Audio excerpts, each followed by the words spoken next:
Everyone, welcome to J&D Hauntings. Today we're in a very, very fun little spot. Definitely very fun today. We're here at the Magpie Mine here in the Peak District. We've already had a little look around, haven't we? Yes, definitely had a walk around. You'll have to bear with us as well for the it is quite windy up here. And unfortunately, there is no signal up here. If we were going to try and do a live stream. That is very true. We can't connect to anything up here. We can't.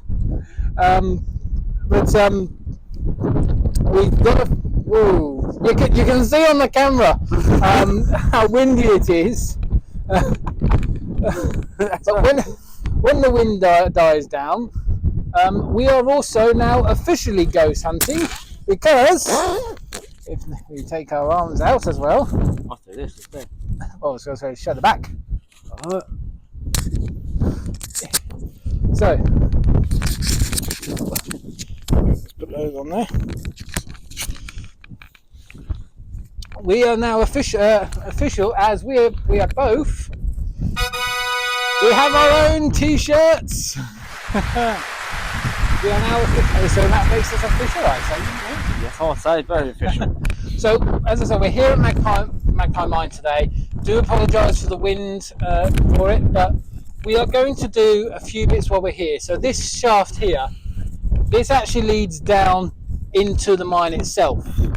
I'll quickly just take the camera and I'll give you a show. So down there is the actual mine itself.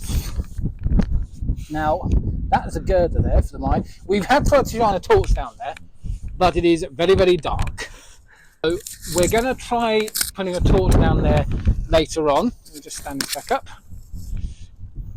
When it's I'm trying to find somewhere to stand the camera without it blowing over. If it's going wrong today. No, lack of signal. a lack of signal. And too much wind, so we're trying to solo as well. This is our solo place as a group, as just us two. So we're going to try coming into this part, the engine house. So which if I show you. So this is the old engine house of the mine, and there would have been a large engine in here. So we're going to try perhaps setting up a REM pod and that in there. We also, I think, should see if we can set a REM pod up here on the lift. Perhaps we might get something there as well. Unfortunately, again, due to the lack of my hair. Due to the fact that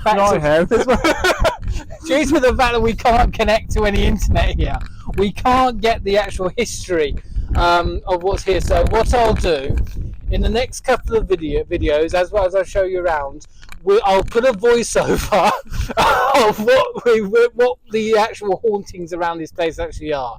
So until we're all set up, we hope you enjoy. So here we are. Here's future me taking it with the history.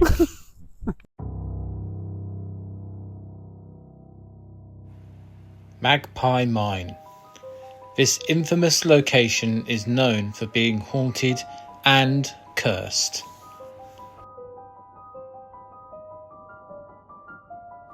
In 1833, rivalry between miners led to deadly consequences. Fires were started to smoke out the competitors, which unfortunately suffocated 3 men from the mine. Afterwards and during trials, 24 of the miners from Magpie were acquitted of their crime. The widows of those who had died were said to have placed a curse on the site. It is this curse which is said to be responsible for numerous accidents such as floods, financial failures and other deaths at the mine.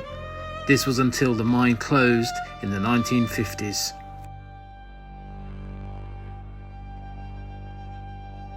These days, the ruins are set in this beautiful part of the Peak District. Whilst walking around here, we decided to get a good look at the area. Even though there wasn't a lot left standing on top, you could easily tell where certain sections of the mine used to be. This large building in particular was once the engine house, responsible for pumping all of the water out and also helping with some of the machinery and equipment which was taken down to the mine, such as the lifts. At the start of the area, near the blacksmith shed, was a small information plaque giving us some information about the area and even a small diagram of what the engine may have looked like. A steam engine which was powered by coal from the adjacent building next to the engine house.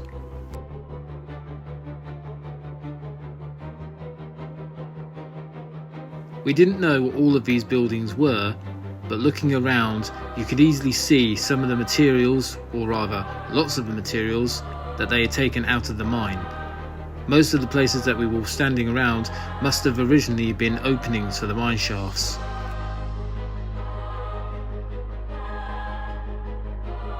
The mine itself originally started life out as a lead mine. The history of lead mining in the area even goes all the way back to the Roman times.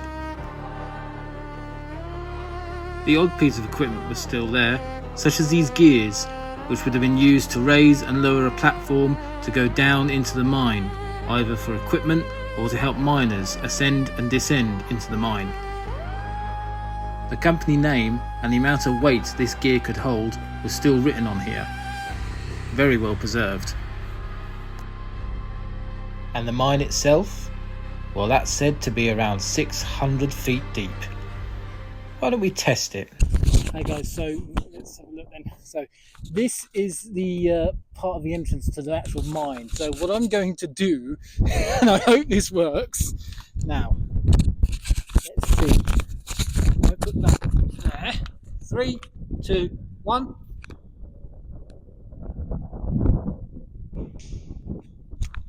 That's deep. Oh my god, that is deep. Oh, that is, I could hardly hear that, and that was a smaller stone. I hope I caught that on the camera. So I'm going to listen back, and what we'll do, we'll come back on a bit later on to see how we're getting on. Okay guys, so we've moved to this little building that we're in now. On the map says this was the gunpowder pit. So we don't know what this would have been used, or gunpowder obviously may have been an idea, but what they would have used gunpowder for, we might have used it to set off explosions in the mine, maybe. Rampart is down, Daniel's rampart is down there now, but we don't know if we're going to get anything. The weather is also moving in.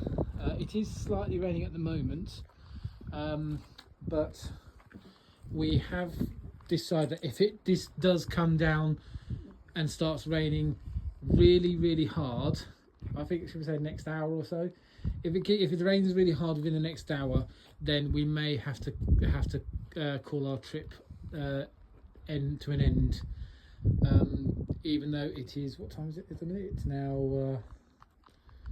It is now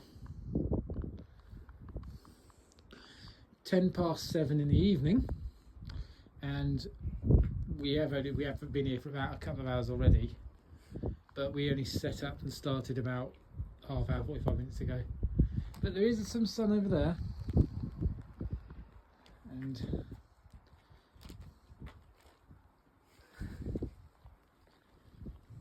we'll see.